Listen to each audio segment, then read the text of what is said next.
नमस्कार। मैं जयंत पिंग, सहायक प्राध्यापक स्वामी बालकृष्ण पुरी, विधि महाविद्यालय रायगढ़, LLB भाग 1, सेमेस्टर 2, पारिवारिक विधि 1, हिंदू विधि पेपर नंबर 4 के अंतर्गत आज का अध्ययन का विषय है भरण पोषण। हिंदू दत्तक तथा भरण पोषण अधिनियम 1956 के अंतर्गत भरण पोषण अध्याय 3 धारा 8 से 28 तक इस विषय में वर्णित किया गया है। आज के हमारे अध्ययन के मुख्य बिंदु इस प्रकार से है: भरण पोषण के लिए सक्षम व्यक्ति, पत्नी का भरण पोषण, विधवा पुत्र वधू का भरण पोषण, बच्चे और वृद्ध माता पिता का भरण पोषण, और अंत में हम देखेंगे भरण पोषण की रकम के विषय में। तो अध्ययन शुरू करते हैं और शुरू करते हैं हम सर्वप्रथम भरण पोषण के लिए सक्षम व्यक्तियों से। इस अधिनियम ने भरण पोषण के लिए सक्षम व्यक्तियों को चिन्हित करते हुए 4 व्यक्तियों को चिन्हित किया है। वे इस प्रकार से है: पत्नी पहला, दूसरे में है अवयस्क संतान, तीसरा में है अविवाहित पुत्री और चौथा में है वृद्ध माता पिता। इन चारों सक्षम व्यक्तियों को इस बात की पुष्टि करनी होगी या अनिवार्य होगा कि वे हिंदू हो। अगर किसी भी कारणवश इन चारों में से किसी ने भी अगर अपने धर्म का परिवर्तन कर दिया हो तो इस अधिनियम के अंतर्गत वे भरण पोषण पाने के लिए हकदार नहीं होंगे। पहला है पत्नी का भरण पोषण। पत्नी के भरण पोषण के बारे में इस अधिनियम की धारा 8 स्पष्ट रूप से वर्णन करता है कि हिंदू पत्नी इस अधिनियम के पूर्व या पश्चात विवाह हुआ हो तो वह भरण पोषण पाने की हकदार होगी। हिंदू पत्नी निम्नलिखित दशा में भरण पोषण पाने की हकदार होगी। इसके बारे में यह स्पष्ट करता है: पहला, अगर पति ने अपना कर्तव्य छोड़ दिया हो या पत्नी की सहमति के बिना या इच्छा के विरुद्ध जानबूझकर उसका परित्याग कर दिया हो। दूसरा, क्रूरता का व्यवहार करता हो। तीसरा, उसकी कोई अन्य जीवित पत्नी हो। चौथा, एक ही घर में कोई दूसरी अन्य पत्नी को भी साथ में रखता हो। पांचवा, धर्म परिवर्तन कर दिया हो। छठवां, यदि पति किसी उग्र कुष्ठ रोग से पीड़ित हो। और अंत में अन्य न्यायोचित कारणों को स्पष्ट करते हुए पत्नी अपने पति से भरण पोषण की मांग कर सकती है।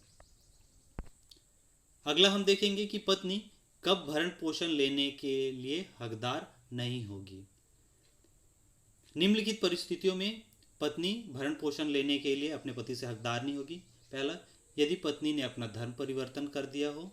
दूसरा, व्यभिचार करती हो या किसी अन्य पुरुष के साथ उसके अनुचित संबंध रखती हो।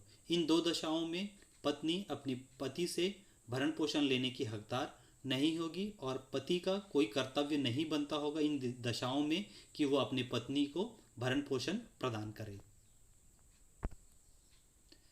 दूसरा, विधवा पुत्र वधू का भरण पोषण। विधवा पुत्र वधू के भरण पोषण के संबंध में अधिनियम की धारा 19 स्पष्ट रूप से वर्णित करता है कि हिंदू पत्नी इस अधिनियम से पूर्व या पश्चात विवाह हुआ होगा वह अपनी पति के मृत्यु के पश्चात अपने ससुर से भरण पोषण पाने की हकदार होगी। परंतु अगर कोई भी विधवा अपने भरण पोषण करने में स्वयं सक्षम नहीं होगी या उसके पास कोई संपत्ति या कोई आय का साधन ना होगा या उसके माता पिता की संपदा या अपने पुत्र या पुत्री के द्वारा अगर वह भरण पोषण नहीं पा सकती, तब यह ससुर की जिम्मेदारी होगी कि वे अपनी विधवा पुत्र वधू का भरण पोषण करें।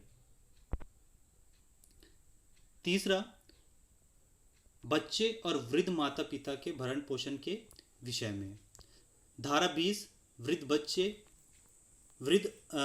और वृद्ध माता पिता के भरण पोषण के विषय में वर्णित करता है। इस अधिनियम के अंतर्गत प्रत्येक हिंदू अपने जीवन काल के दौरान अपने धर्मज, वृद्ध माता पिता, अपाहिज पुत्र पुत्रियां को भरण पोषण करने के लिए आबद्ध होंगे। इस अधिनियम के अंतर्गत बच्चों के अंतर्गत अधर्मज और धर्मज पुत्र पुत्रियों को रखा गया है। जब तक कि उनके धर्मज पुत्र या पुत्री वयस्क नहीं हो जाते, ये माता पिता की जिम्मेदारी होगी कि उनका भरण पोषण करें। दूसरे में वृद्ध माता पिता को रखा गया है। यह बच्चों का कर्तव्य होगा कि अपने वृद्ध माता पिता का भरण पोषण करें। तीसरे में अविवाहित पुत्री का भरण पोषण। अविवाहित पुत्री का भरण पोषण करने का कर्तव्य होगा जब तक कि अविवाहित पुत्री का विवाह नहीं हो जाता, और विवाह के उपरांत उसके भरण पोषण करने का अधिकार उसके पति का होगा। इसके अंतर्गत अपाहिज जनों के विषय में भी वर्णित किया गया है, जहां अपाहिज जनों के विषय में यह कहा गया है कि यदि किसी व्यक्ति के अपाहिज पुत्र या पुत्री है तो उनका भरण पोषण करने का अधिकार उनके माता पिता का होगा, वो पूरे संपूर्ण जीवन काल का होगा। चौथा, भरण पोषण की रकम के बारे में है। भरण पोषण की रकम का निर्धारण करने के लिए न्यायालय को शक्तियां दी गई है। न्यायालय भरण पोषण की रकम का निर्धारण करेगी, लेकिन इससे पूर्व भरण पोषण के रकम का निर्धारण करने के लिए निम्नलिखित बिंदुओं का अवलोकन करना अनिवार्य होगा। पहला, पक्षकारों की स्थिति एवं परिस्थिति को देखते हुए। अगला, युक्त आवश्यकताओं को देखते हुए। अगला, दावेदारों की संपत्ति एवं अन्य स्रोत से आए गए आय को देखते हुए। और आखिरी, इस अधिनियम के अधीन भरण पोषण के हकदार व्यक्तियों की संख्या को देखते हुए। इन बिंदुओं को देखते हुए न्यायालय भरण पोषण की रकम का निर्धारण करती है कि किस व्यक्ति को कितना भरण पोषण प्राप्त करना चाहिए। धन्यवाद।